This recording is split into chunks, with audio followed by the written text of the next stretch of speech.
Good afternoon, everyone. I'm James Crumwell. After dealing with cold and snow, a mid-state community is now dealing with flooding. Seth Kaplan live in Londonderry Township, Dauphin County with more. Good afternoon, Seth. Good afternoon to you, James. Yeah, you mentioned the cold, the flooding, also the wind. I got to tell you, it is really hitting us here. Sun's out, but yeah, the wind is what's notable this afternoon. And what you see behind me, not an optical illusion, I should say. Those are ice drifts that are taller than I am right here outside the Tri-County Boat Club in, as you said, Londonderry Township, Dauphin County, which is just outside Royalton Borough. First, let me show you this. Across from where we are, over in Middletown, this is the PA Fish and Boat launch there. It's a little park there. And if it weren't for the trees popping up and the benches looking like where they shouldn't be in the middle of the river, you might just think the river's wider than it actually is. But no, the park is flooded there. And that's an example of what you get when you get all that ice that I showed you a minute ago behind me sort of stacking up, and the water can't go some of the places where it's normally supposed to go. Now let me show you sort of back on the side where we are. A look earlier this morning, and you can see the ice was actually even sort of farther up the parking lot than where it is now. It has subsided just a bit since then.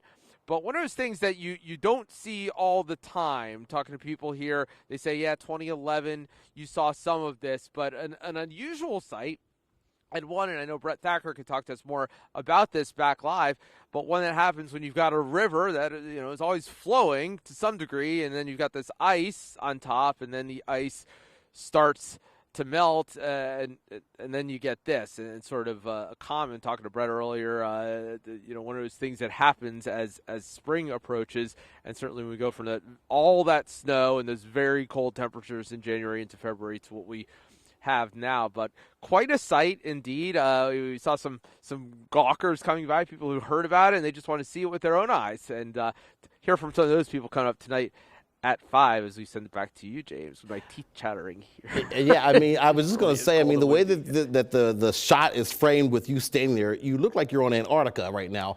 But also want to stress that, we saw that the pictures of the flooding.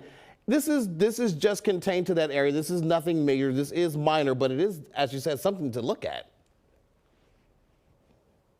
Indeed, and it's one of those things. Sometimes these, and I remember saying this to somebody before the storm. You were talking about sort of planning for the storm, and we knew that it probably wasn't going to be as bad overall here as what folks in the New York and Providence are dealing with, that sort of thing. But I remember saying, sometimes it's deceptive. Those little storms can cause unexpected issues, and you just never know what they're going to be. And this is an example of that, a storm that was not of any historic proportions, the storm itself, but absolutely some interesting impact, and thankfully nobody hurt related to any of this, because obviously that would be a whole different thing. It is more than anything just as you said, James, quite a sight. All right. Thank you very much. Seth Kaplan live there in the Arctic tundra. We really appreciate your live report this afternoon for us. Hi, I'm Eric Finkenbinder from ABC 27. We're excited to announce the new ABC 27 News Plus app. Live stream newscasts or watch content on demand. This is different than the ABC 27 app on your smartphone. You can check this out at home, and it's very easy to use. With a Fire Stick, go to the home page, scroll down to search. From there, enter ABC 27. Move over to the apps, and there we are. Click the icon and install. It's just that easy.